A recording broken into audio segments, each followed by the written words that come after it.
Neil Strauss is one of the most famous pickup artists in the entire world, and the person who discovered him is actually called Mystery. The New York Times called my next guest one of the most admired men in the world of seduction. Please welcome Mystery.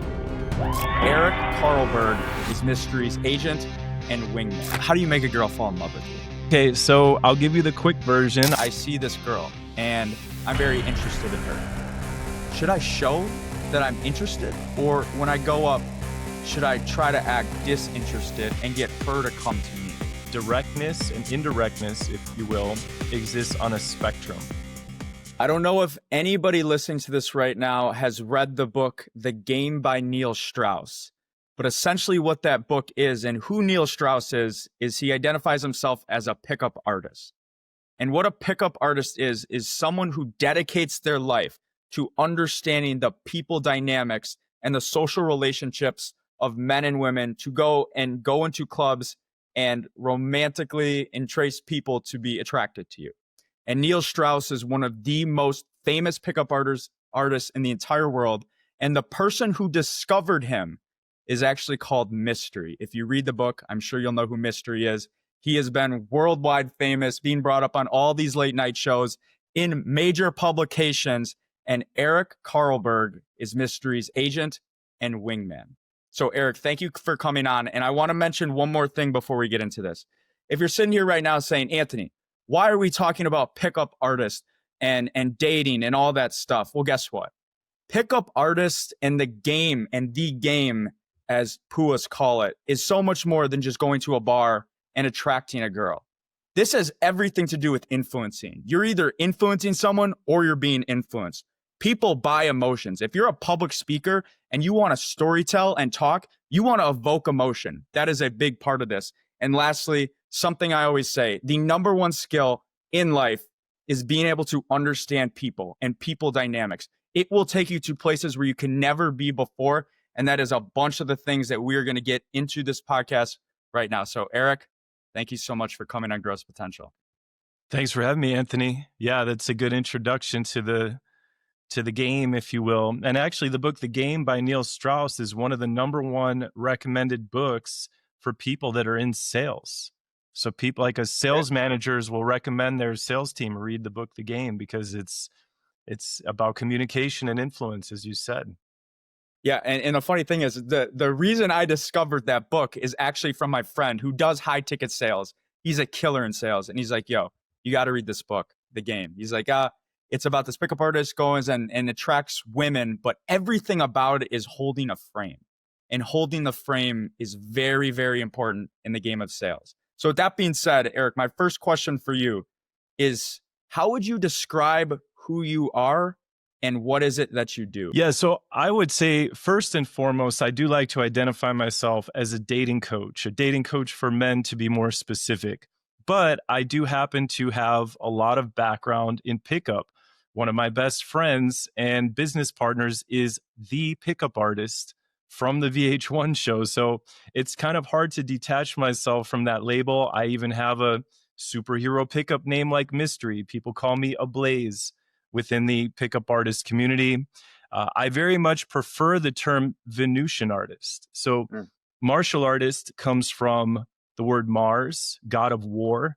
Venusian artist comes from Venus, god of love. So the Venusian arts are the mirror opposite of the martial arts. They're the arts of love. And I think that has a more wholesome, holistic ring to it, because that's what I've always done with my journey. This has never been a shrewd journey of just trying to pick up women. It's always been something that I've romanticized and that I've attached a lot greater meaning to. So Venusian artist is how I like to call myself, or dating coach for men, social artist. That would be how I guess I identify myself within this sphere. And so I've mentioned it a bunch, and Neil's book is called The Game. What is the game? Can you explain that term? So I'm going to tell you what Mystery will tell you the game is, and I'll tell you how I interpret the game. So Mystery would say the game is 12 sets a night. A set is a group of people that you're going to open, that you're going to try to start a conversation with. The game is to open 12 sets in a night. And that is very simply what the game is. And yes, there's a woman of interest in the group, or you're going to open a set here, an adjacent set that has the woman of interest in it. So you may work this set to get to that set if the woman of interest is there. But Mystery would say the game is simply going out and opening 12 sets a night and honing your skills in attracting women, right?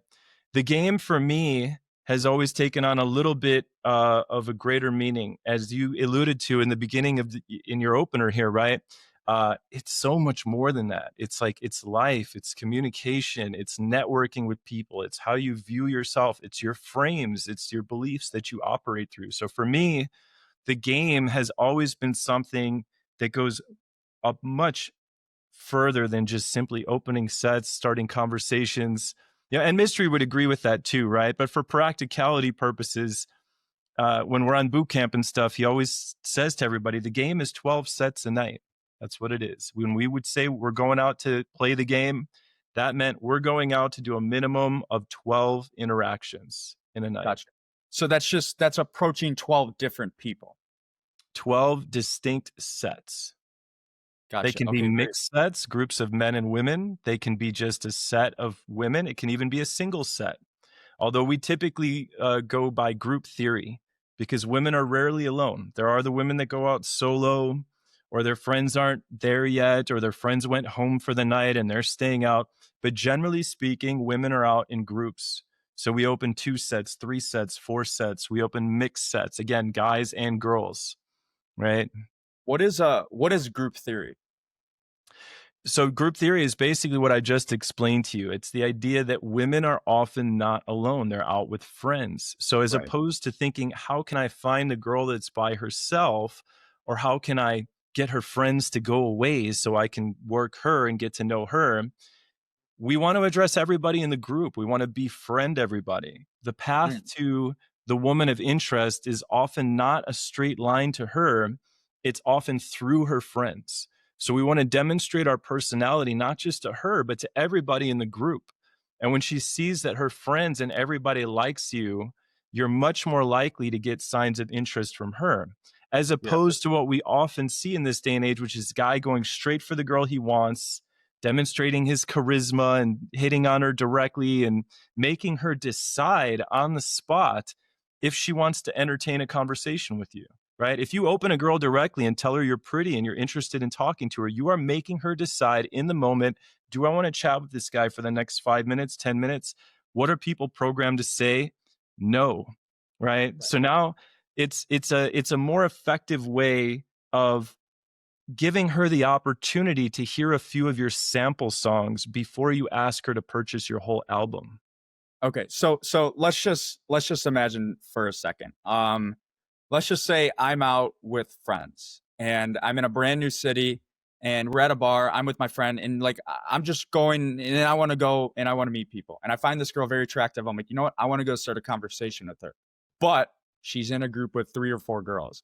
And so right away from a guy's perspective, you're like, well, shoot, do I really want to just approach like a random group of 4 girls? How am I going to be able to play the game and talk to all these and keep everybody entertained at once? So if I'm thinking of group theory and I go up to that group and start a conversation, am I trying to focus on every other person except for the girl that I'm attracted to first to win them over and then move to that girl? Or how does that look like? What do you guys teach? Yeah, so there is the idea of paying less attention to the woman of interest and focusing on her friends. Yeah. And even sometimes, giving her some active disinterest to make her friends feel comfortable and to make her feel like she's not being hit on off the open, right?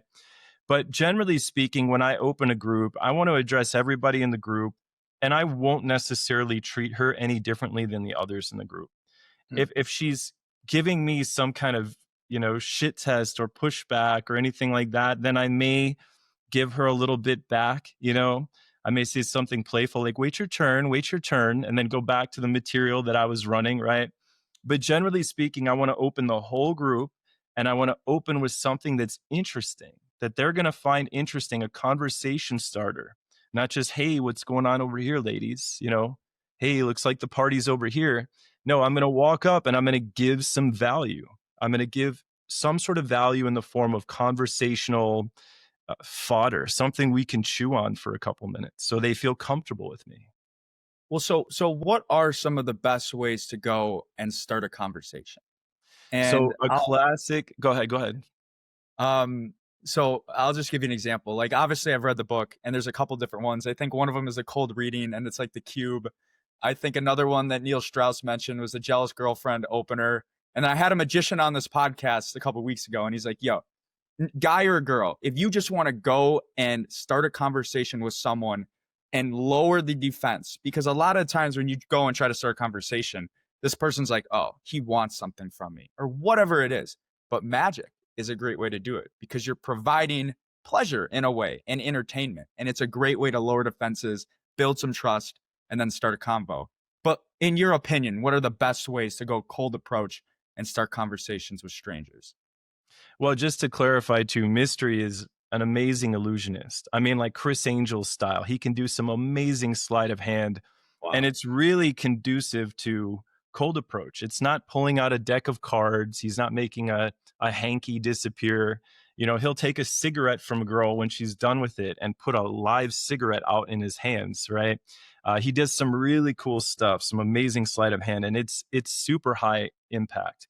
But in the beginning, he was accused of relying on that as a crutch. So he went out and intentionally did not use any of his magic for a long time and proved that you could do a similar thing with conversation. So one of the tried and true methods for opening a conversation with a group of people is an opinion opener. You brought up the jealous girlfriend opener, right?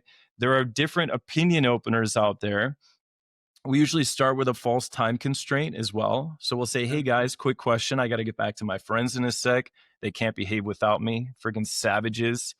But yeah, I can only stay a sec. Let me run something by you. And then I'll jump into an opinion opener. That little tiny detail sounds insignificant. Like it's just a false time constraint. It's one little sentence. But to women that go out and that are social, random guys walking up and talking to them is, you know, how are we going to get rid of this guy is a genuine concern. There are guys that walk up and just make themselves at home. And it's like, hey, we're old college friends catching up. Like, hey, we haven't seen each other in a while. Like, and here's this guy. How are we going to politely get rid of him? And if they can't politely get rid of him, guess what? They're going to not so politely get rid of him at some point. So when we open with a false time constraint, we sort of disarm them just a little bit. They at least feel like, okay, we can entertain just a couple minutes of conversation with him and then he's going to be out of here, right? So the false time constraint is how we start, and then we'll launch into an opinion opener of some sort. Opinion openers that are based in social dynamics that have to do with relationships. Maybe there's a little bit of drama of some sort. Right. This stuff is really good for opening groups of women. I don't mean to stereotype or generalize here, but a lot of women have opinions on relationships, pretty solid opinions too. You know, we have to study this. Us guys, we study this stuff. Women are kind of naturally good at dissecting social dynamics and stuff. So false time constraint, opinion opener. I like ones that have to do with dating and relationships or something along those lines, right? Can you give me an example of like an opinion opener? So I was in South America about a month ago with my buddy, and we spent a solid 3 weeks there. And he met a girl the last 3 days of his trip, and he swears he fell in love with her. They went for walks. They went out to eat. They went to museums. They had a little sexy time. And he swears he fell in love to the point where I can't get him to leave the house. And I'm like, dude, you didn't fall in love. You fell in lust, right? We've all experienced vacation lust before. Or did he fall in love? Can you fall in love in 3 days? Is that a thing? I don't think so. I made a series called Finding Love in Lottie. I said, is it possible to find love in 6 days? No, I don't think it's possible to fall in love in 6 days. I think you can be attractive and you like their presence. But where are you leading me with this? Yeah, you gotta get to know someone on a deeper level, right? I just did an opinion opener on you. Do you see that? It was so natural. You thought I was just telling a story and asking a question. That was a legit opinion opener. Right? Wow. That was so good. Thank you. Yeah, because I mean that is a straight up like little playful debate we could have going back and forth. So my question is this: so you play that that role on me, and you're like, do you think it's possible to fall in love? And I'm like, no, I don't think it's possible to fall in love for XYZ. And then I go like Mhm, this, and I mhm, stop. mhm. How do you keep that conversation going? Because I think a lot of the times, Gen Z, young guys, it's not even young at any single point. If you're going to approach a stranger or a girl, whatever it is, in the back of your head, your focus is not always on them because you're always thinking what's next. Like, oh my God, she says this, what I'm going to say. If she goes dry, what am I going to say? So how do you keep that conversation going and going and going? And when is it time to twist off topic to something else? So what we do is stack openers. We have more than one opener lined up. This is where we get into some nuance, okay? As I'm running my opener, if it seems like the women are interested and intrigued and they're going to engage in the conversation when I'm done with the story, I finish the story and I hear their opinions. You know, one girl's like, "Oh, no, you can't fall in love in 3 days." And one's like, "I have fallen in love in 3 days. I have a relationship that lasted 6 months and we, you know, so there could be a little playful debate that ensues. But if I'm telling the opener and I'm getting a lot of negative signals, I call it, Mystery calls them IODs, indicators of disinterest, like they're not interested in my shtick. Well, before I, you know, as I finish that story, I can say, I want to know your answer to that question. But before we get to that, let me throw another one at you. And then I'm going to launch into another opener, right? And as I'm running this second opener, again, I'm gauging their responsiveness. There's no surefire way to start a conversation. You try to start a conversation with a group of women. If they're not interested in you and they're not interested in talking to you, we can only break that down so far. But Right. if I get to the end of my opener and I sense I'm going to get a short response, I may stack immediately to another opener before they have a chance to answer. Or I will let them answer that question and then I'll immediately stack to something else. Or I'll shift my energy entirely. I can do something playful. I can do something off the cuff. I can start asking qualification questions. There's a bunch of different ways to do this. But the Mm. short answer is have more than one conversational piece lined up. And let me just clarify something as well. We don't want to use these conversational pieces as tools for manipulation. We don't want to use them in a scripted, robotic way. They are training wheels to get us to the point where we can sort of naturally run openers. We can naturally start conversations. And then we do have our tried and true material to lean on if we need it. What is a qualification question that you just Uh, mentioned? yeah, so a qualification question could be asking her, what song defines your life? Do you have a theme song? Like, is there a song that's like your song? What is it? That's a very small, low risk qualification question, for example, right? And oftentimes we do. Do you have a theme song? Do I have a theme song? Or do you have a couple theme songs?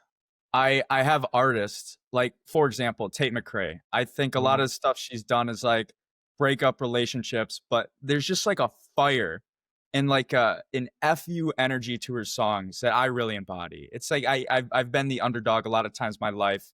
You get a lot of shit being on social media, and it just fires me up. And it's like I'm gonna prove you wrong. So that's one of, if that's a song, yeah. See, and there you go. Like if the woman is open to my approach and she's receptive and maybe she's feeling a little glimmer of something in me, she very well may give me a similar response. You And know, why do you call it a qualification question though? Like you trying to get uh, her to qualify herself to you, or what is it? yeah, I guess if we're going to speak strictly through the lens of like tactics and techniques, qualification is basically a micro level outer game tactic. Okay. Hmm. We have micro level outer game tactics, micro level inner game tactics, which deals with our mindset, our emotional state. We have macro level outer game tactics and macro level inner game as well. So this is what I would call a micro level outer game tactic qualification.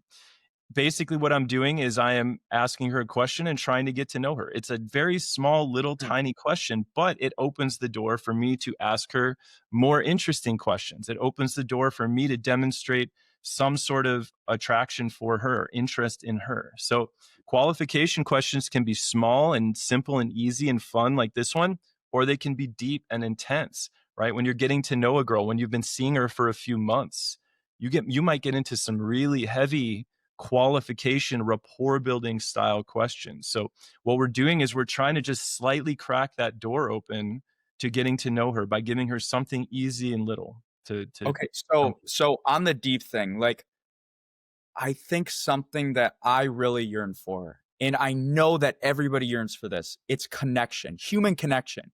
A lot of it's tough to find these days because, I mean, you have a cell phone, you have a laptop, you could do whatever you want, but everybody yearns for human connection, and it's a life source. And what is the foundation of human connection? It's being able to get deep, build rapport, and trust. And so when you hear that, whether it's a stranger or it's a girl you've been dating for 6 months or it's one of your best friends, and you're like, I need to get this person to open up more and I want to learn more about them. What are some of the ways to get that out of people and get that deeper information just through your words? One of the best ways to do that is to open up yourself first. Demonstrate some personality first. We've all been told people like to talk about themselves. So just ask people good questions, get them talking about themselves, and then they'll start associating positive feelings for you, right? There's absolute truth in that. That is also what I would call a micro level outer game tactic. That's the category that I would stick that in. That's a solid tactic, right? But women are also used to that play. They're used to guys striking up a conversation and then the guy says, so tell me about yourself. And he just starts asking basic rapport building questions. What the guy's effectively done oftentimes in these situations is he's showed his hand. He's basically showed the girl, I'm interested in you. That's why I'm asking you these qualification questions. The girl hasn't even had a chance to decide if she's attracted to the guy yet. And he's immediately jumping into these questions. So if she is attracted to the guy, or if she's friendly, or she's an open communicator, she may play the game and start talking about herself. But women are also kind of, they can feel like they're getting sucked into a barrage of boring questions, of interview style questions. So it's often better to stack openers, as we've discussed, run an opinion opener, tell a story about yourself. So something you mentioned too, it's like, the interview style questions.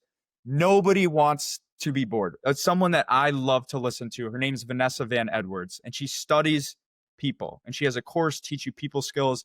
But one of the things she always talks about is like a first impression. Do not approach someone and just say, hey, how are you doing today? Good. What about you?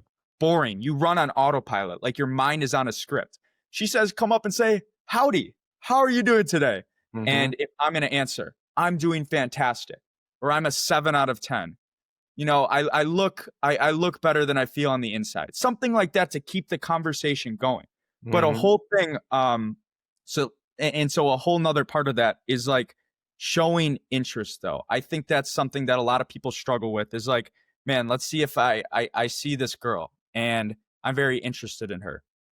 Should I show that I'm interested? Or when I go up, should I try to act disinterested and get her to come to me? That's a great question. This is an age-old debate within the community, if you will. I personally think that it's not a black and white question. I think that directness and indirectness, if you will, exists on a spectrum. I actually break this down, if I may plug this really quick, in my soon-to-be-released book, The Vortex of Love. I talk about 3 key dimensions for our tactics, and one of those dimensions is directness level. So we can be extremely direct with somebody and say, oh my God, you're freaking beautiful. I love your vibe. Who are you? I must know everything about you right now. Like, we can be super direct and flirty, like right off the open, or we can demonstrate a little bit of interest, right? Okay. We can turn to the girl and say, I like you. I haven't quite figured out why yet, but there's some vibe about you. And then we can just stack to something else, as if we had this little passing thought about her, and then we stack to talking about something else. So we can be extremely direct. We can be mildly direct. I put it on a scale from 0 to 10.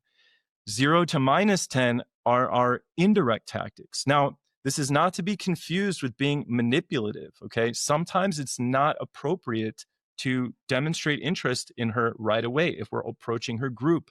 If we're not sure who all the players are in her group and who's, I don't mean players like, seducers, like who knows who. Is she dating someone? How does everybody know each other? We may want to go indirect. So if we're between 0 and -5 on the indirect side of the spectrum, she may get the sense that we're flirting, or some really socially savvy people in the group may detect some under the radar thing going on, but it's not overt, it's indirect. -5 to -10 is where we're truly concealing our attraction for her. And again, concealing sounds manipulative, but we're doing it to respect her boundaries, to sort of test the waters. So that's where we're not showing any overt signs of interest. We're just running a more indirect opener. We're addressing the group. Yeah. That's the indirect direct spectrum, if you will. Are there signs, though, when you should be showing interest? Yes. So if you are interested in the woman and she is showing signs of interest to you, it's generally good to show signs of interest back to her. Because if you don't, you're essentially like punishing good behavior, if you will, right? You're punishing reciprocity is more the you're interested in her, you strike up a conversation with her or her group, and all of a sudden she touches her hair and she flicks it in your direction. She touches you while you're talking. She jumps in and contributes to the conversation. She laughs at your jokes. There are a bunch of unconscious and conscious signals that she may send your way. Why would you not show interest in that? You can continue to show disinterest as she shows interest to sort of get her to give you even more interest, right? But I personally like to play a style of game that is kind of on the up and up. So if a woman is showing interest in me and I'm interested in her, I'm going to show interest back to her most of the time. How do you go about showing interest back? Oh man, once again, these are great questions. They're so nuanced. Okay, so there's again a level of intensity. So this gets us to our second dimension of tactics that I talk about in my book, The Vortex of Love. Ding, little self-promotion, sorry. But it's a great question because it leads into the second dimension of my tactics, which deals with intensity level. Intensity level means how much does she viscerally feel whatever tactic we're using. And again, we have a scale from 0 to 10 and 0 to -10. If we're 0 to -10, we're looking to have a very subtle subconscious impact on her. We're not looking to do anything that she feels very overtly. Or if we're from 0 to +10, we do want her to feel something, but depending on where we are on that scale is the level of impact we're trying to have. So for example, she shows a little bit of interest. I may shoot her just a really quick look, scan her up and down, and then bring my eyes back to everybody else. That little quick ping of checking her out, looking at everybody else again, that is enough sometimes to just give her a quick little pang of something. Ooh, she felt that, as opposed to like looking at her and leering at her and staring at her and smiling, right? We can do that, right? There is a time and place to just put your attention on the girl and like soak her up, smile at her, let her know with your eyes and your body language and your energy that you are digging her. That is a direct tactic and it's very high intensity. So there's different levels of directness we can use when reciprocating signals of attraction from the woman. Okay, so I wanna stay on this topic right now. I know one of the concepts brought in the book is called an IOI, indicator of interest. Yeah. So can you just break down what an IOI is, first of all, and then just give some very common IOIs that girls will give off?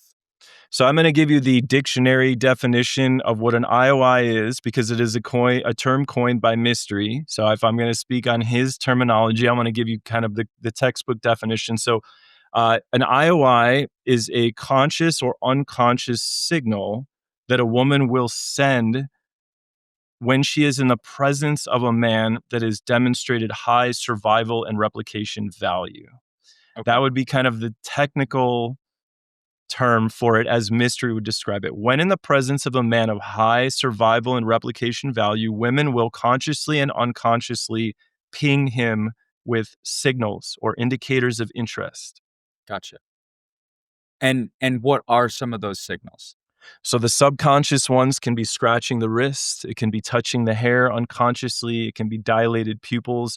These are things that women will do and they're not even aware of it. Men do it too, by the way. We Okay. give off unconscious indicators of interest to women as well. But then what'll happen too, as a woman gets more mature and she's more savvy with her game and stuff, she'll be aware of her body's tendency to give off these unconscious signals and she'll become more deliberate with them.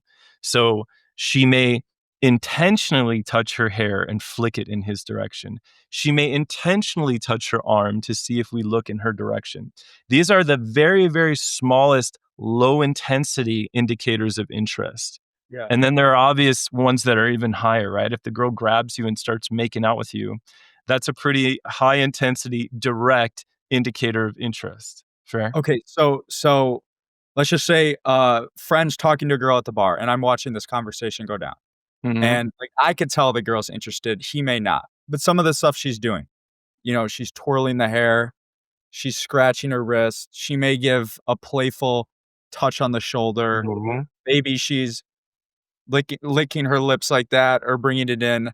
Well, what else haven't I mentioned that are common IOIs for guys to pick up on? Honestly, we've mentioned a lot of the common ones. So she's engaging in the conversation. She's picking up the conversation. If we leave a dead space in it, she re-engages, right?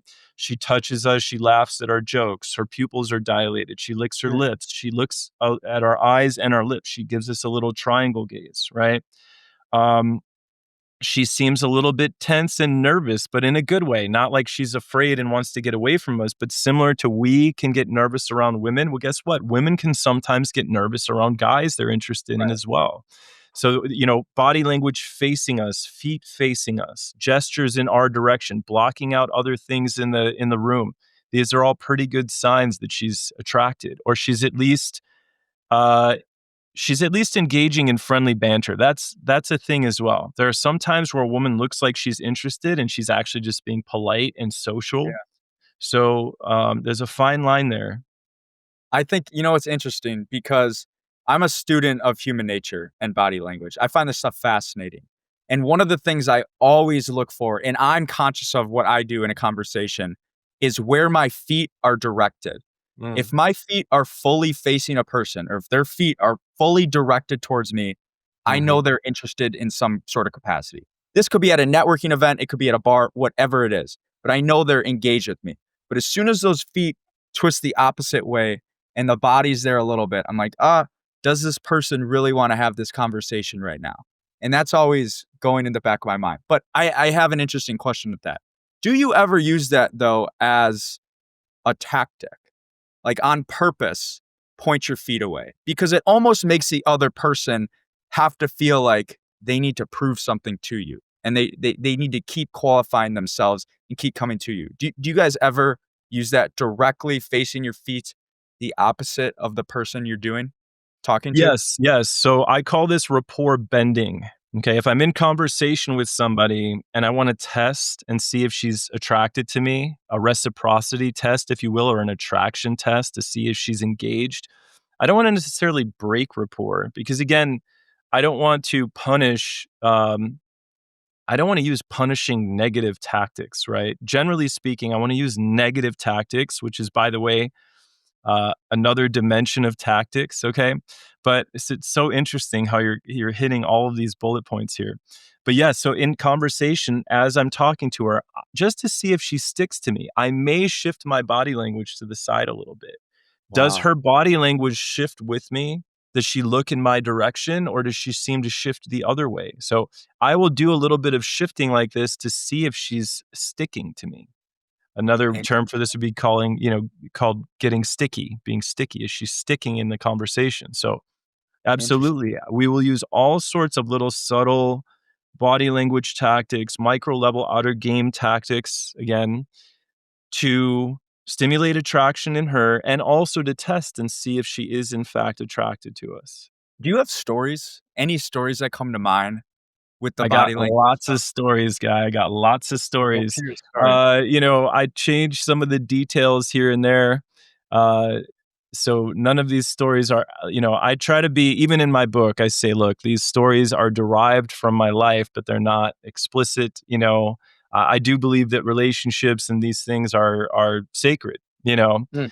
but you're interested in a story of shifting body language like this? Yeah, body language or anything we talked about. Maybe something with a group theory or Here's one for you. Okay. yeah. So I opened this girl one time. I was at a bar and I opened direct. Okay. Even though I am a big fan of the indirect opener, this girl was by herself and my intuition told me to go direct. I didn't go Mm. super direct, but I walked up to her and I said, "Hey." She turned and looked at me and smiled and she was like, "Hey." And I said, "You look interesting." And she, like, when I said that and I smiled at her, I saw this pang of nervousness hit her, okay? Just like Oh, guys can get approach anxiety, this nervousness of walking up and starting a conversation, women can also get approached anxiety, right? This is an anxiety that hits them when they're approached by a guy who's got his game dialed in, who strikes a chord with her, right? So I walked up, started this conversation with this woman. I said something along those lines, and I instantly saw that she was nervous in a good way talking to me. Okay. okay. Well, I didn't want to stay squared up with her because I could tell that that was very intense energy being placed right on her. So as I continued my second sentence, I don't even remember what it was. We're going back in time a little bit, but as I continued my second sentence, I slightly shifted the angle of my body. So I Mm. walked up to her and I was like, "Hey," squared up with her, looking directly in the eyes, "You look interesting. I wanted to come talk to you." And I smile and I feel this laser beam of energy go in her and she feels nervous. Well, what did I do? I took some of the pressure off of her and I just slightly shifted to the side. Now I've got Interesting. one foot in front of me, one foot behind me, and I'm having a conversation with her more over the shoulder. And then as she feels more comfortable, I can sort of square my body up as I'm talking to her, right? And then I can shift away again. These little subtle nuances Gotcha. are crucial. They're make or break type movements. What about I'm pretty sure it's called an AMOG, right? Mm. Is that it's like the guy, let's just say you're trying to go approach a group of girls, but then there's the guy there that tries to be the protector and like shoo anybody else away. How do you go about Befriend him. you befriend him? Befriend him. God is this is so prevalent right now too in the dating advice for men sphere, right? We have a lot of talk of competition and of all the dark aspects of female psychology and we're all competing for mates, like we're all just these primates. While that may be true on a very deep level, when we go out with that mentality, we're in an adversarial mindset. Again, these women are out with friends. That guy that you view as an AMOG and as an obstacle to getting to the woman you want, guess what? It's her friend. It's her brother. It's her brother's friend. It's a coworker. Okay. You can't make him go away. Right. So, what's Right. the solution? View him as a potential ally. Just open the conversation with him. As you do your group opener, why don't you direct most of your energy to him? If he truly is the quote unquote AMOG of the group, I typically don't like to think through these frames, but they are nonetheless terms used in the pickup community and AMOGing and AMOG wars. This is all stuff that's been hashed out for 15, 20 years, right? But when I see a dude in a group and he appears to be some sort of leader and holds some sort of position of authority within the group, I'm not viewing him as competition. I'm viewing him as a potential collaborator. So, Interesting. and this is not just a sneaky trick to get to his girls. I genuinely put myself in the mindset of he seems like a cool dude. I wonder if he could be a friend of mine or a business partner of mine or a networking opportunity. So I will open the group and I will pay him his respect. I'll give him due respect. Have you dealt with situations like that before? And has there Yes, yes, anyone that's gone certainly. Oh, certainly. Yes. Look, I can have this frame all day long, but that doesn't necessarily mean he has that frame. I may walk up like, "Hey, bro," like have this intention of making a buddy, and he's somehow on a different wavelength than me. Right. yeah. So I've definitely had situations like that. Um, Generally speaking, it doesn't happen often to me. I don't mean to sound pompous in saying this, but I was very social at a very young age, and I rolled with party people and jocks and the popular crowd, quote unquote, when I was younger. And then I even rolled with some rougher dudes in my days. So I'm kind of comfortable being around people that demonstrate social status or that play certain social games at times, or guys that are a little bit rough and you don't want to mess with them. I've got some martial arts training. I'm 6'2", 220 pounds. I work out. Like, I'm generally not uncomfortable in these situations, but it certainly happens. Here's a quick one for you. Here's a great example for you. So I went to a party one time. I think it was a Super Bowl party or something. I was going to a house that I'd never been to before. Actually, I had been to that house, but I didn't feel comfortable just walking in. I didn't know the guy that well. Well, the garage door was open. There were coolers out. Like, clearly people were going in and out of the garage. So I just knocked on the garage door, right? And I hear someone inside go, "Who the fuck's knocking on the door?" It was not the owner of the house or the host of the party. It was just one of the dudes at the party, right? And I hear this dude, "Who's the fuck's knocking on the door?" And I hear him storming up to the door. And I'm just like, instantaneously, as soon as that door opened, I just slapped the biggest handshake on him. And I was like, "Hey, what's up, bro?" Shook his hand. And he was like, "Hey," and I just walked right past him, right? Immediately started shaking hands with everybody and just, disarmed him in an instant. Yeah. So, what is that saying? Tact is telling someone to go to hell and making them happy to do so. What does that mean? Tact is telling someone to go to hell and making them happy to do so. So basically what I did is I told this guy to fuck off, and I tricked him into thinking he was happy to do so. You know what I I mean? I got you. Yeah, yeah. All right, Well, let's move on, because I know some we talked about before was a lot of like tactics and frameworks, and I think we've briefly touched on some, but there's a bunch that I really want to get into, and I think one thing before this is something called a shit test that I mm. really really want to understand better. And first of all, just what is a shit test, and why do people give other people shit tests? So shit test is the idea that women that are social and that go out a lot will get approached by men often, and they need some sort of tool or mechanism to see if the guy is really who he says he is.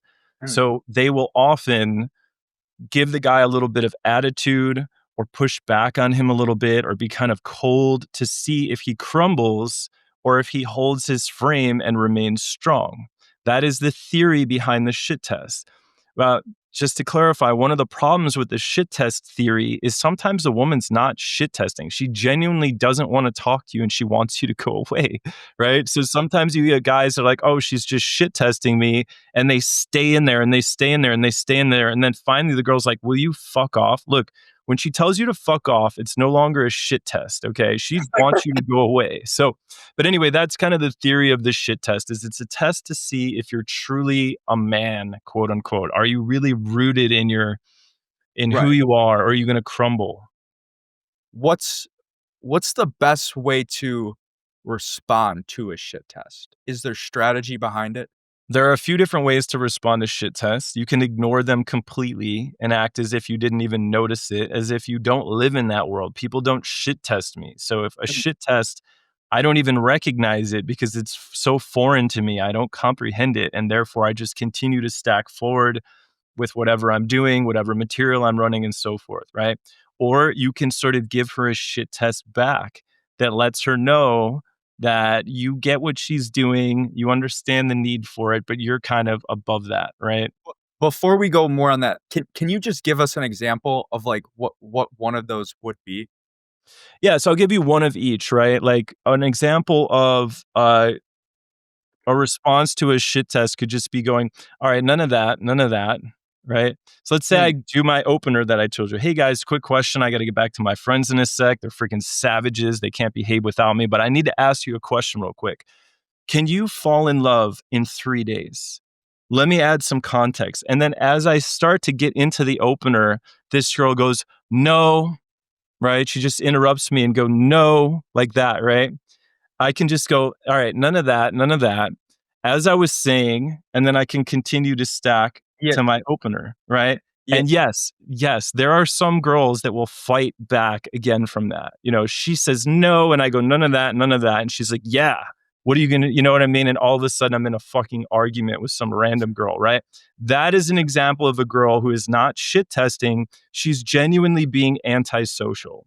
That I is got you. antisocial behavior. When somebody walks up and tries to start a friendly conversation and you act extremely negatively toward this person, and then they try to reframe it as this playful little thing and continue with what they were going to say, and then you get extremely hostile towards them, you are being antisocial. Why are Right. you out in a social environment? You know what I mean? Like, you can politely tell somebody to go away.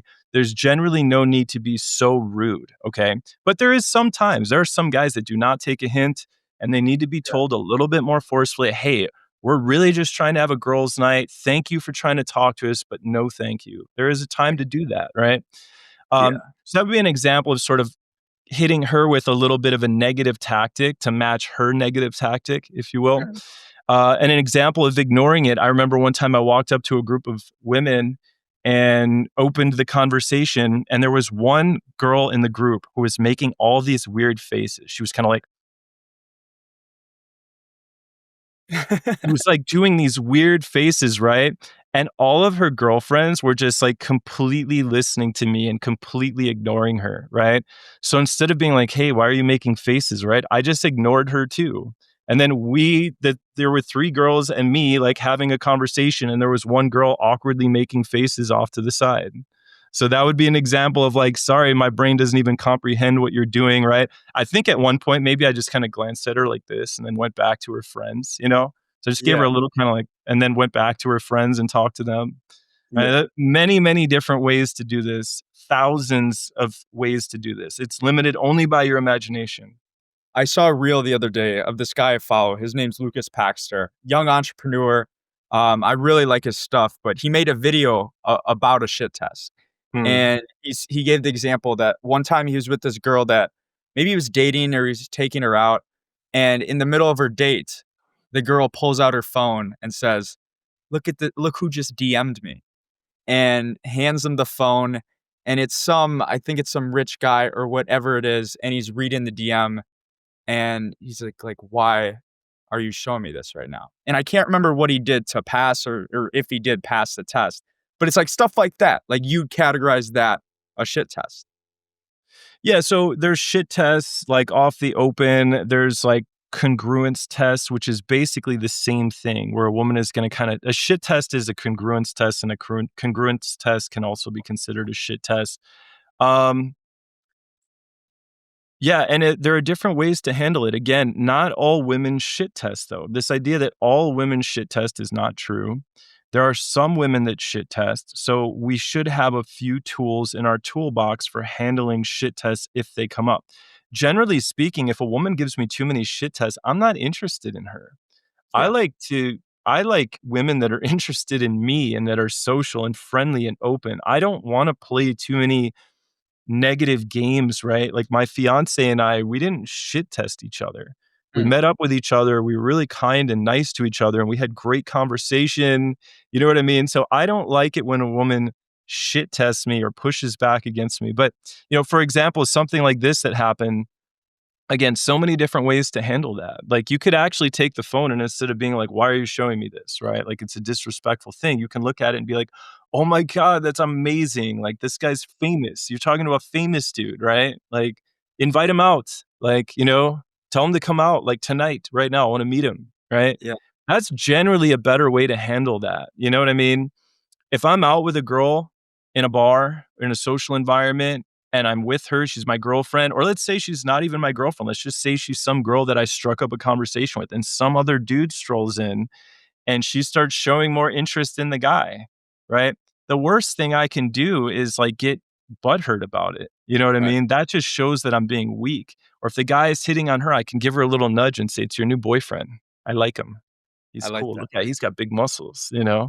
Like, you Yeah. can just like push her in the other direction to create the effect that you don't care. You're all good. It's all gravy. And you need to not just be trying to create the effect that it's all good. You need to genuinely believe that. If she's Yeah. not the right girl for me, so be it. Can we break down what peacocking is? Peacocking. Okay. So again, because it's a mystery term, I'm going to give you kind of the definition that mystery would give you. So mystery would say it's wearing at least one interesting item. Mm. And this gives you an opportunity. It gives the woman the opportunity to start a conversation with you. It gets into what we call social violation theory. Social violation theory is tied to deviance theory, which is a sociological term, right, in the sociology field. And it's the idea that deviating from social norms is difficult. And when one can successfully deviate from social norms, it's attractive to some people, to women, right? Uh, every other guy is trying to fit in. He's like, am I standing the right way? Do I look cool? Am I dressed the right way? Should I stand like this? Should I stand like this? You know, he's constantly vigilant of how he's doing everything. The social violator, the guy who's peacocking, he's basically saying, yeah, you all have to stay in line and do what you're told and act a certain way. I get to be free. I get to wear this feather boa. I get to paint my nails black. I get to wear some cool rings, because I'm nobody's slave. I am the boss of myself, So it gets into this theory that peacocking is a high value male behavior. Again, I'm giving you kind of the definition through the sociological lens. There's Yeah.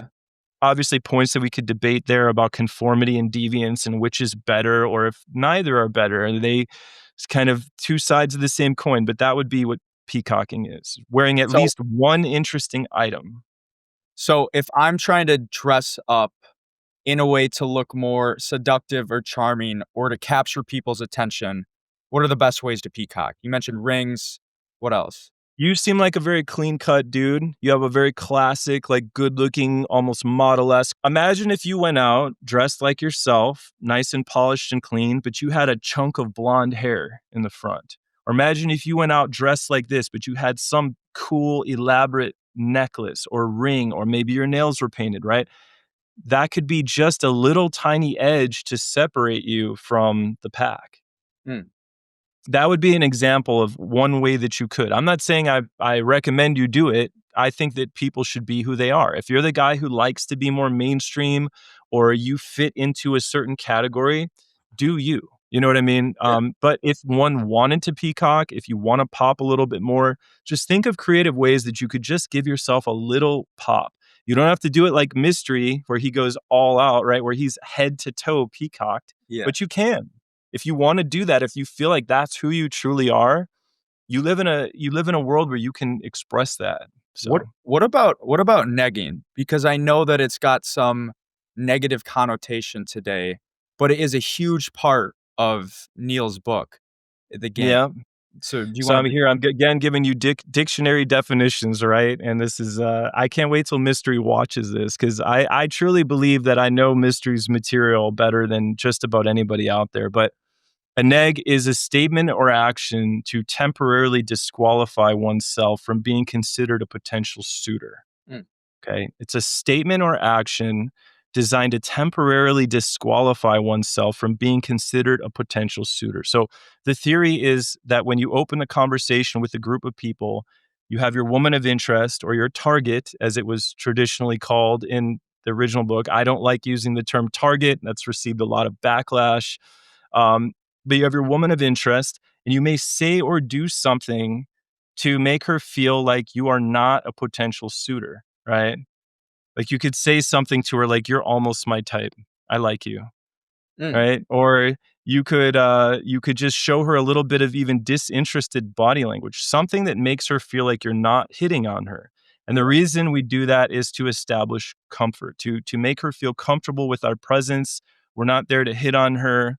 We're winning over her group. So we will sometimes proactively throw a neg at the woman that we're interested in.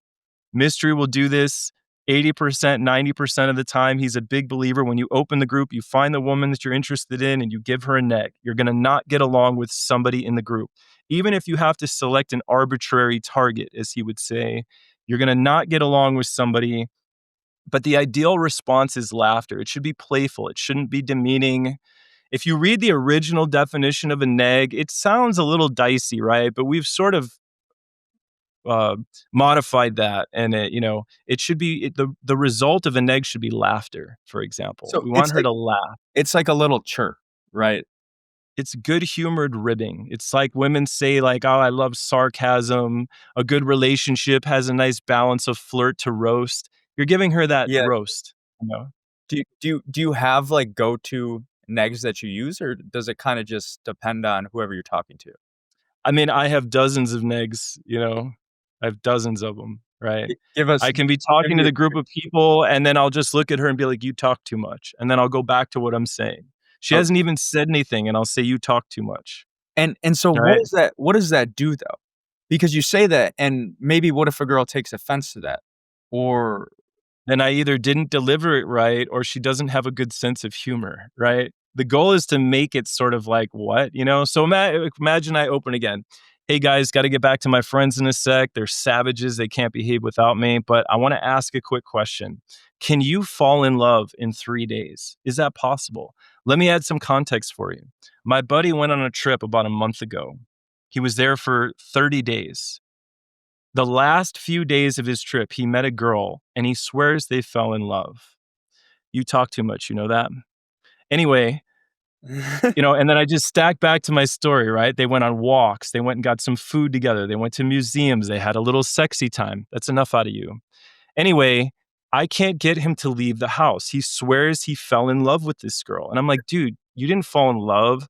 You fell in lust, right? We've all experienced vacation lust before. Wait your turn. I'm almost done. Or is that a thing? Did he fall in love? Can you actually fall in love in 3 days? yeah.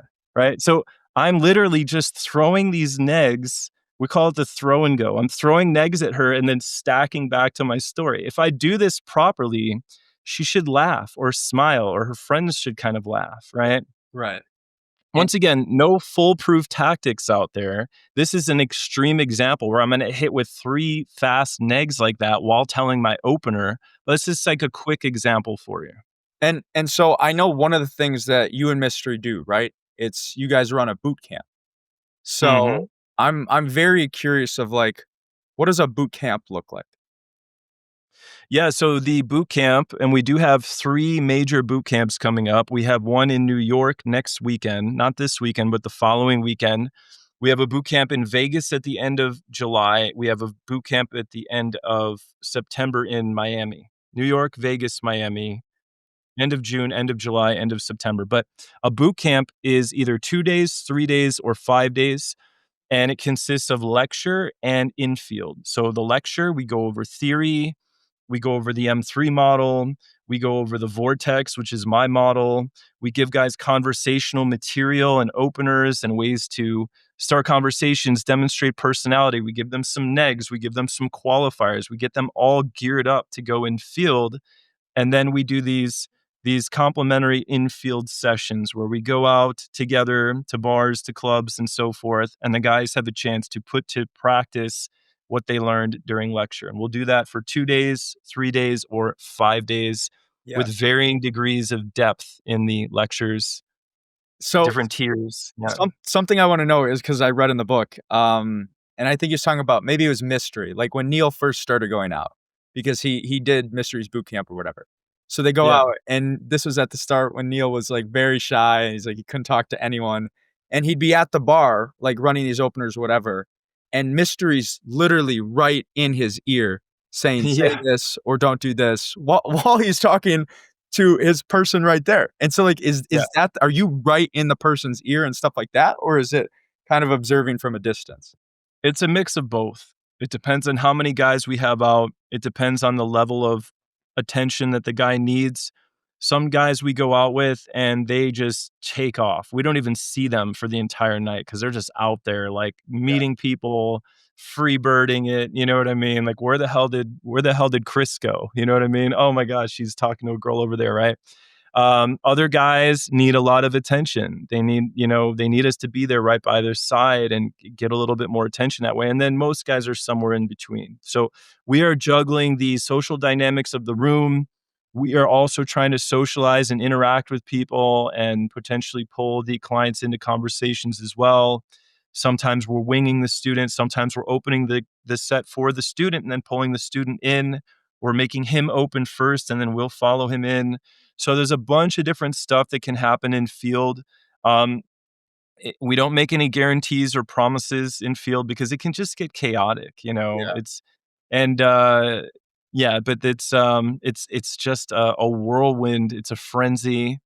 Or sometimes it's really chill. There are times that we go out and it's a more chill environment. It's not as loud. The music is quieter. We're in a good chat zone and the energy is calmer. Yeah. But yeah, we want to meet people. We want to merge sets. So if we meet groups of people, we want to bring them together. We want to be social facilitators. Who's your And idea? yes, sometimes, yes, I'm right there in the guy's ear, And so nobody notices that. Like you're right there and nobody's like, "Yo, like what are you doing?" Or we're pretty sly about you're it, sly. Who's your ideal avatar? Like I'm wondering. So the typical person that signs up for a boot camp, what are Mhm, their biggest struggles? Is it mhm, solely mhm. focused on they just don't know how to talk to girls? Are they coming in there because maybe they're shy and insecure and they just want to understand the game of human connection and building rapport? What does that ideal avatar look like? We work with guys of all different backgrounds and experience levels. It really depends on what the guy's goals are. But we work with younger guys, middle-aged guys, older guys. We work with a lot of guys that struggle with fear and approach anxiety and have a lot of nervousness about Mm, talking to women. We have guys that don't know what to say and do. They've been just going out there kind of freestyling it, but they don't have a cohesive game plan. They don't have any structure. They don't have any tactics or techniques or any material. So some of our guys are brand new. They're completely new to the idea of improving this area of their life. Some of our students are actually intermediate. They've had some girlfriends, they've had some relationships. Some of them have even been married, and they want to take their skills to the next level. And then there's even the guy that's advanced. We have guys that come train with us that are actually really good at pickup, at socializing, at courtship, at flirting. They're really good at this stuff, but they're really just into improving and getting better and better and better. So they invest in this kind of training. So it's beginner, intermediate, advanced. Some guys come and train with us and it's no big deal to pay for it financially. Boom, they'll take our top tier program. They'll want to do customized one-on-one training on top of the boot camp. Some guys scrape up their money and they don't have a lot of money, and if we can give them a little bit of a discount, we try to, but some guys will invest their hard-earned money and yeah. save up for this. So age, socioeconomic status, experience level, background goal, it's all over the place. We have guys that are looking for girlfriends and wives. We have guys that are looking to just hook up and have fun. It's all over the place. If it so you mentioned social anxiety. So if I'm someone that let's just say I'm in college and I have a ton of social anxiety for going and cold approaching. What's your advice to me to get out of my own head? I'll give you a few tidbits because this is a deep topic, right? But the first thing to understand is, what is that fear and anxiety? Where does it come from? Why is it happening? We can break it down many different ways, but it's generally a fear of the unknown, and it's generally also an irrational calculation that you're making. It's a risk reward miscalculation. You're basically saying approaching this woman and talking to her may go very bad, Mm, but you are dramatically undervaluing the potential upside of it. So there's a little bit of work that we can do on reframing your view of the approach. There's a little bit of, inner game and, rationalizing not rationalizing, but just thinking through the fear in a little bit more of a rational way. yeah, But then there's the idea of needing to act it out of your system. So we can only do so much prep work to make fear and anxiety go away in advance. The bulk of your approach anxiety and nervousness is going to get worked out through exposure, through doing the thing that you are afraid of, even though you're feeling afraid. So every guy's different. If a guy's struggling with approach anxiety, I'm going to dive deep into that. I'm going to ask him a lot of questions to really understand the source of that. And then I can better prescribe the way that we're going to get him past his approach anxiety, mm. whether it's an action based approach, an inner game approach, a combination of the two. I have dozens of tools at my disposal to help him get through that. Do you ever give people tips? Because something I've had, like I went to the same middle school, high school, same group of friends. And so I never had to Mhm. meet new people. I come into college, boom, everybody's Mhm. way different than me. And I'm like, Yeah. I'm too shy. I kind of have social anxiety. I don't want to go to a random party and try to introduce myself to all these different people and get in these social circles. And so something I did is I'd go on YouTube and I watch Charisma on Command. And I try to understand like how these extroverted, outgoing people were able to do it. And so some of the Mhm. tips would be like, watch videos that make you laugh before going out. Or you hear Mhm. the stupid thing like the Superman pose, like get you more confident, or listen to your favorite song and get you amped up. Do you give people those types of tips? And are there any one of those that I haven't mentioned? If I think that it will help him, then I'll certainly do that. There are many. So the way I look at it is like I have all of these different remedies for different sticking points in the game, and I will use whatever remedy or remedies plural that I think are going to work best for whatever guy we're dealing with, right? I had a similar thing too where before going out to socialize, I would listen to the Red Hot Chili Peppers. Mm. There was something about the Red Hot Chili Peppers, especially when Stadium Arcadium came out back in the mid 2000s, their double disc, Danny California, some of these classic, I guess your generation would view this as like classic alternative now. Fuck you guys for calling my music classic alternative. Like we're old, but no, I would listen to these Red Hot Chili Pepper songs and it would just get me jazzed. It would just get me in a funky monkey feeling like, I can be myself, right? Because Anthony Kiedis and Flea and Chad Smith and John Frusciante, the Chili Peppers, right? These guys are so artistic and just so like lost in their music and they just let go. If you've ever seen Anthony Kiedis on stage, he's doing these whirling dervishes, he's spinning in circles and he's not afraid to just let it rip. So when I would listen to the Chili Peppers, it would give me permission to just let my freak flag fly and just be me Understand. unabashedly. So if I can convey that to a guy and then say, what music sets you free? Music is absolutely a transportation device. It is a portal to another dimension. So if a guy is very musical or I think he's going to respond to music, I'll use that, right? Okay. Other guys, no. I've worked with some guys that are on the spectrum. They can't listen to music. It makes them overload. They freak out from loud Really? music. Yes, I've had some extreme cases where a guy can't handle too much loud music and it makes him overload. What do I need to know about dating? Because I mean, I'm looking at your shirt right now, dating coach for men. So we Mhm. touched a lot on the social aspect, going and picking up, but like there's another layer deep with this. And I think especially it's prevalent for my generation because people are getting married less, they're getting married older, they're having less kids. All you hear is like hookup culture today. What do I need to know about dating? So I don't really view the two as separate, right? Like as a dating coach, I help guys all the way from like meeting women to beginning a loving relationship and even concepts that go further into the relationship as well. So, for example, Mystery's M3 model, right? If you've read his book and you know his teachings, it takes you from meeting the woman to beginning a sexual relationship. The vortex or the vortex of love, to be more specific, is my model. If you like Mystery's teachings and you like the technical side of this, the vortex definitely has a lot of mystery esque energy in it, right? But my model takes you from meeting a woman to actually getting her to fall in love with you, Mm. which is a longer timeline. So, um, when it comes to dating, the difference between meeting a woman and dating her, I mean, it's just further down the timeline. That's all it is, right? This gets into Go ahead, yeah. You mentioned making a girl fall in love with you. Yeah. How do you make a girl fall in love with you?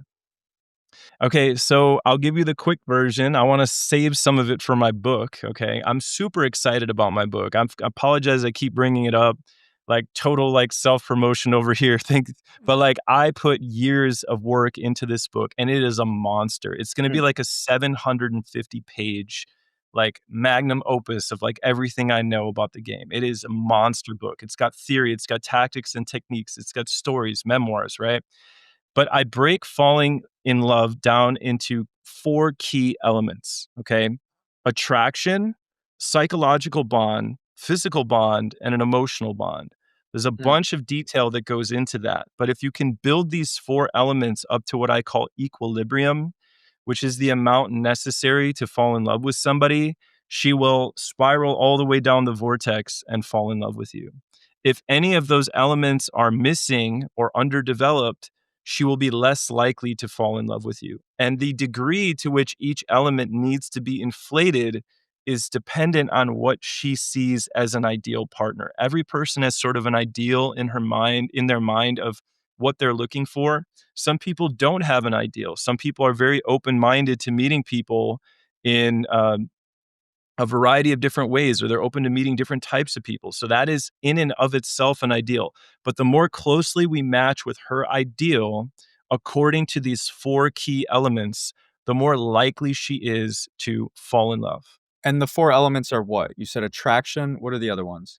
Attraction, a psychological bond, a Okay. physical bond, and an emotional bond. There's What's more that goes into it as well. The physical bond, for example, also has to do with how comfortable she feels in space with me. Does she enjoy being in my physical presence? Uh, that's a part of it as well. what's the difference between emotional and psychological? So an emotional bond is a feeling, a feeling. This is where she's no longer thinking to herself that she likes us. She's sort of internalized a lot of her thoughts into just a feeling that something is right. This is like, to give you an example, somebody may look really good on paper. You may be able to look at a woman and say, she's attractive. I'm attracted to her. I connect with her on a psychological level. We have a good physical connection, but I'm just not feeling something. There's Sure. something that I'm not quite feeling. That's element 4. That is a key element that we want to address. Generally, it's generally important for most people. How do you get that emotional bond? Because I think that's very, very important. The emotional bond. And I don't think a lot of guys, like, when you bring up emotion, I think of being vulnerable. And a lot of guys feel like they have to be stoic and put up this thing and this big tough guy, and it's tough to open up. So how do you get that emotional bond? Well, and what you described right there is one of the keys to developing element 2, which is a psychological bond, which can also make her feel more emotionally connected, which is opening up about yourself. It is being more vulnerable. It's talking about things that matter to you. When you open up like this, you are connecting with somebody on a deeper level, and all of the elements are interconnected. So if I'm building deep rapport with her and I'm opening up about deeper aspects of myself, I'm also impacting element 4. She's going to feel something emotionally from that. Element 4, by the way, as well, the emotional bond, is something that starts almost instantly. When we meet somebody, we are instantly sizing up, how does this person make me feel? Not just what do I think about them? What do they look like? Yes, we're making all sorts of superficial categorizations and we're analyzing different things, but humans tend to also trust their gut and say, Yeah. how do I feel around this person? So element 4 is something that we want to start paying attention to right from the moment we begin interacting with her. Okay. That's a short version. It's a 750-page book. So I'm trying to summarize some of the key aspects of this in a condensed way. But Yeah. there's a quick little snapshot for you. And so I want to get into before we end, I want to get into your story a little bit. Then Mhm. we could touch base on the book. But there's one more thing that came to mind that I think it's very, very interesting to me. And it's applicable in every aspect of life. And it's cold reading. Like, I'm Mhm. reading a book, I don't know if you know who this is, Chase Hughes. He worked in the CIA, interrogated terrorists, very good at extracting information from people. But part of that, if you're gonna extract information, you gotta make someone feel comfortable, but you gotta know what type of person they are. And a lot of that comes from cold reading. So I'm just trying to understand, what is cold reading? Do you have tactics to it? Is it accurate? What do you think about that? Yeah, that's fascinating. And there are experts on this topic that go far beyond what I can teach, right? I've used, so again, cold reading would be what I classify as a micro level outer game tactic. Okay, so if imagine a category, micro level outer game tactic, cold reading is one of them. Mm, And then you can have different types of cold reads. You can have subcategories of cold reads. Then the exact way that you do a cold read would be the technique. Okay, so you have your micro level tactic, you have your different subcategories, and then you have your techniques. Okay. And then okay. to get even more nuanced, you have what are called technical sequences, which are multiple techniques all kind of intertwined. But simply put, a cold read is where you just make an assumption about the person, or it's not just an assumption. You actually try to make a more educated guess if you can. But sometimes it's honestly just bullshit. Like, so for example, if I want to know what a girl does for a living, instead of saying, "Hey, what do you do for a living?" Right? I can say, "You look like a nurse. Tell me I'm right." And she's like, "No." And I'm like, "See, I'm not psychic." Right? Bullshit. So Mind so reading is bullshit. why is that so helpful? So if you're right, first of all, it can create an impact on a certain type of woman. She's like, or if I look at a girl and I'm like, "You're a Libra. You're a total Libra, aren't you?" And she's like, "I am a Libra." And I'm like, "No, you're not. Shut up. You're lying." She's like, "No, I am." And I'm like, "I know." So you can, if you cold read and you're right, it can create a response, a reaction. If you cold read and you're wrong, you can make a joke out of it, but Yeah. then it can actually get her to open up to to Ooh, open up to you, right? So if I say to her, "You look like a nurse," and she's like, "No." And I'm like, "Yes, you are. Come on, don't lie. You're a nurse." She's like, "I'm not a nurse. Why do you think I'm a nurse?" And I can say, "I don't know." And just give her some playful reason why I think she's a nurse. And then I can say, "I'm joking. I totally didn't think you were a nurse, right? You look like a server, like at a restaurant or I whatever." But instead of saying, "What do you do for a living?" I make a guess at what she does for a living. And then she can tell me what she actually does. So Interesting. again, now, cold reading the way that you're describing it, like a guy that's really gotten into cold reading and that knows the nuances of it, that can be an extremely powerful tactic for building attraction or intrigue or getting somebody to open up to you. I wouldn't say that I've gone down the rabbit hole too far on cold reading, Mm. um, but it's on my list. Can only, I've used cold reads more just in fun, playful, flirty I ways gotcha. as opposed to how am I going to conquer the world type ways, you know? And it's actually funny because the way you're framing it, it's like it's a win-win no matter what. Like Mhm. you're just either this guy that can read people's minds or you're just a guy cracking jokes. And then the interesting part that you brought up though is, oh my god, it's what's this tactic called? It's part of I mentioned that guy, Chase Hughes, and he gives a bunch Mhm. of tactics on persuasion, influence. He said one of the ways to get information, I'll give you an example. So it's war. So let's say I'm in a war and I'm with Germany and I'm fighting Russia, for example. And this is Mhm. back in the 1800s. I come into a Russian bar and I'm a German soldier, but I'm incognito. They don't know who I am. I'll go up to the Russian guy and try to get information out of this Russian guy. And the way I'll do it is I'll talk about their submarines. And I'll say, "Hey, I heard that your wheels, the diameter's only XYZ, this number." And I'm purposely saying the wrong number because that Mm. guy is going to want to correct me so much. So now he's saying, "No, you're not right. XYZ, this is what it is." And then you can keep going that way. And it's a tactic to actually get people to open up, which is really fascinating. Yeah. You actually brought that up. And people use this even in more, like, smaller ways. Like, if you think some friend is talking shit about you or something, you can go to another friend and be like, "Yeah, so and so told me this," you know? And then they're like, "No, that's not what I said," like, and then they tell you what actually happened, Yeah.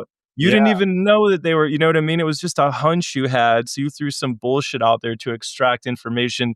I'll be honest with you, I'm usually susceptible to these tactics because Yup. I don't think oftentimes through that. Like, anytime somebody manipulates me or does something shady to me, I'm always like, "Motherfucker, like, how did they even think of that?" Because I don't think about walking around and, like, doing that. But I do believe in sort of studying. It's like I'm a big fan of Robert Greene, for example. Got my Love Laws of Human Nature right here, that is my right? favorite book from him. Amazing book. It's great. Yeah, I got Mastery over here.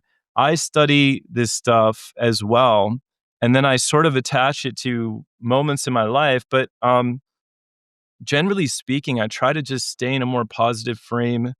I believe in using some of these darker tactics only when necessary. Right. When it comes to flirting and building attraction, I'll use all sorts of shithead tactics. I'll turn my back on the girl. I'll fuck with her a little bit. I'll mess with her, right? Yeah. That's just for building attraction. Okay. So a little bit of instability and inconsistency and a little bullshit can go a long way for building attraction. That's Yeah. element one, remember, in my method. But element two is where she's going to want to know who I really am on a deeper level. That's why I'm not bullshitting her. This is who I really am. She gets a feel for who I am on a deeper level. So, yeah, all good stuff, man. I think if I read that book on cold reading, I would read it and think of like, how can I take this and come up with fun shithead ways of building attraction with some of this Yeah. material. I generally operate more from that fun as opposed to how can I get the girl, you know.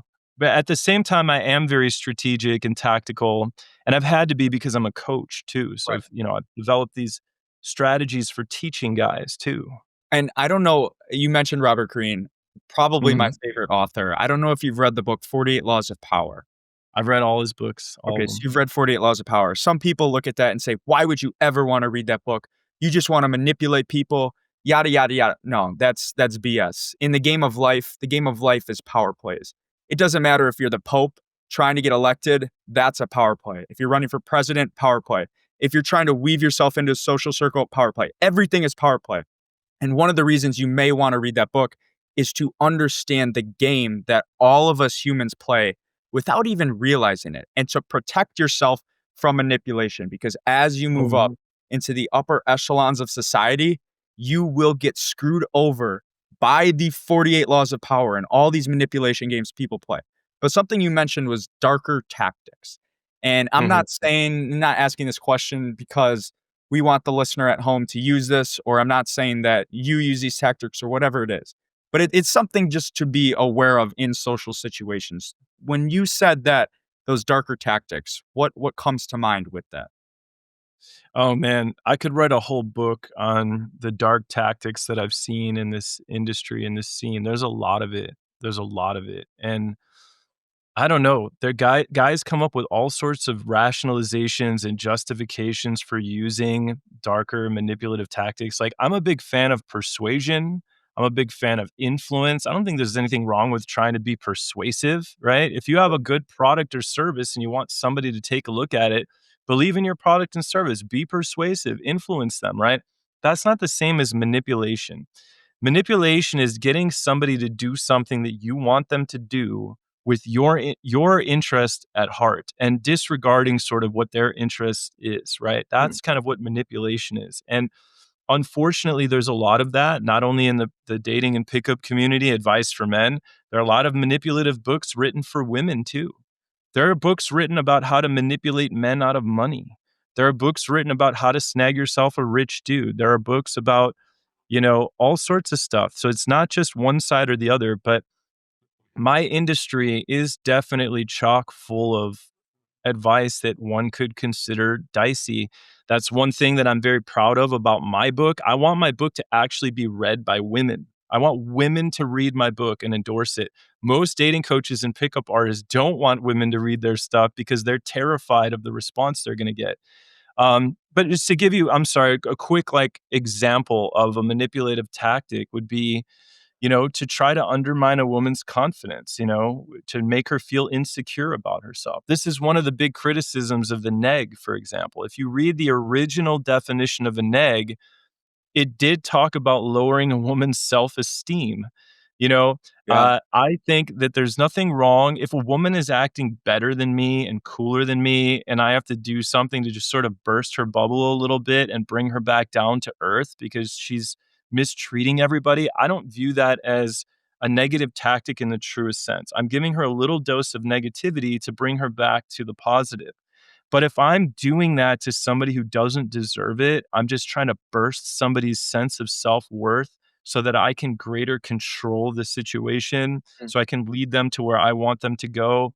Now we've crossed into the territory of manipulation. I gotcha. And as as we wrap this up, I'm just curious, like being in the game, how has that affected your relationship life? Because I read the book and I know Neil talked about it. It's like, yeah, at times, like, he's just treating everything like a game. And anytime, once he became famous, anytime he goes and approach people, they're like, oh, like you're using these tactics on me. You don't actually feel this way. Or when you're with so many partners, it becomes hard to find genuine bond and relationship. So being in this industry, do you think it's helped or do you think it's hurt you? I'd say it has overwhelmingly helped me. Okay. I got into this very young in my early 20s. I went down this rabbit hole of being obsessed with this stuff. I mean, I read every single book under the sun. I tried every single tactic and technique. At the time in my early 20s, Mystery was super famous at the time. He was in his mid 30s. The VH1 show had just come out, the book The Game had just dropped, and I remember seeing Mystery and being like, oh my God, like how amazing would it be to meet him, become his wingman, become his business partner. And then I manifested that shit 10 years later. I met him, and I've known him now for a good 9 years, and I'm not as starstruck around him anymore, right? But I mean, I got obsessed with this stuff to the point where I created my own method. I created my own system. I wrote a fucking 750 something page book. Yeah. Okay. So I have gone down the rabbit hole and I have experienced the highs, lows, and plateaus that come with this. But overwhelmingly, my life is better from it. Um, there's this saying in our community that you should let the Venusian arts enhance your life and not define your life. But anybody that's really gone down the rabbit hole of this knows full well that once you kind of get into this, it's sort of in you for life. Like if you're a martial artist, like you're a martial artist to your core, and that is sticking with you. If you're a businessman, if you're religious, if you're whatever, I have internalized this stuff to the point where it's sort of just a part of my story. It's a part of my life. I've experienced burnout from this. I have experienced the point where I felt like I wasn't connecting with women on a genuine level. There was this point in my life too where I was like, how far do I really want to take this? Because it's a bottomless black hole. Like you can just continually get better and better at the game. As you get older, you can start going for younger and younger women because you're getting older and they're all still younger in their 20s and stuff. And you can keep searching for that next high. That's one of the traps of this too, is like there is a style of pickup and sex and interacting with a woman that is more closely related to a drug addiction than it is to actual love and a genuine human connection. And I think a lot of guys don't make that separation. They equate sex with love, and you know there's so much nuance here. There's so much to discuss, but overwhelmingly, the arts of love, studying this stuff, my entire journey has enhanced my life greatly. And I think it will greatly enhance most guys' lives. There are some guys, select guys, that get into this and it fucks them up in the head, or they get bad teachings, or it gives them too much anxiety, or it just they have a hard time converting this into a form that is usable and sustainable for them. This is something that I really try to work with guys. Like, look, this is the game. This is how I do it. This is how other guys do it. But let's come up with a style of game that fits you, that you're going to feel good about using and that you're going to be able to use for a sustainable period of time. There's a lot of burnout in this too. You go out and try to run somebody else's style of game day in and day out, you may eventually burn out. So there's this is another subject. Just like I could write a whole book on manipulation, I could write a whole book on like the pros and cons of the game and the different pitfalls and stuff. But definitely get into the game and stick it out. And if you enjoy it, embrace that. Don't let anyone tell you it's weird. Anytime someone's like, that's kind of weird, you're into studying this stuff. I'm like, well, what are you into? I like fixing cars. So let me get this straight. Every day you wake up and obsess about fixing cars and taking apart engines and whatever. And that's not weird, but it's weird that I'm into communication and pickup and dating and relationships. And that's weird, but being into cars isn't weird. That's I like that analogy. That's a good Yeah. one. All right. Man, we have covered a lot of stuff. I think there are so many important lessons that people can take away from this. Not just with going and approaching girls, but sales, but communication, but being more charismatic in every single day life, because everything revolves around people. And I just want to end this off. I know you mentioned a couple times you're writing a book. So the floor is yours. You can drop the name and whatever else you want to talk about. I appreciate it, man. I'll try to give you a quick, concise, few plugs here. So, again, my name's Erik Carlberg, or I go by Ablaze when I'm coaching with Mystery. That's my superhero pickup name, my Venusian arts name, right? Datingcoachformen.com is my website. I wrote a book called The Vortex of Love, How to Get a Woman to Fall in Love with You.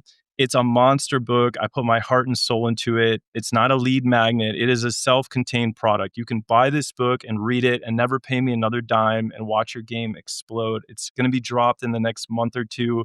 It's just really hard to get the final bit of formatting and cover design, and the final steps of the process are proving to be very arduous. But the manuscript is done. Graphics are done. I'm super excited about it.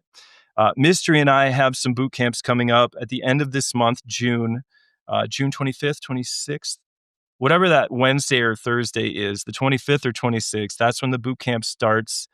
And we're going to be in New York City. So we have early bird discounts available. Anybody that contacts us from watching this as well, just tell me you saw me on the Anthony Gross podcast, and we'll give you a discount as well. But we've got the New York boot camp at the end of this month. We've got the Las Vegas boot camp at the end of July, and we've got Miami at the end of September. You can go to askmystery.com. You can reach out directly to me on my website or social media. And then one other quick thing too, on Wednesday before the boot camp in New York, we're going to do an evening with Mystery. It's a 2 to 3 hour chat. It's $300. And I think we're doing an early bird $150 price point if you're one of the first 20 signups. But you can come meet Mystery and me. We're going to give a talk for about 2 or 3 hours. You can get photos. You can get an autograph. That's going to be Wednesday. I think it's the 25th or 26th, whatever it is, the last Wednesday of this month. So Amazing. Thank you so much, Erik, for coming on Gross Potential. I'll make sure to drop links and stuff so people can find you. But it was an absolute pleasure. Thank you, sir. Very fun interview, man. You do your job very well. I think you have a bright future doing this, man. It's awesome. Much love. Take care, everybody. Bye-bye.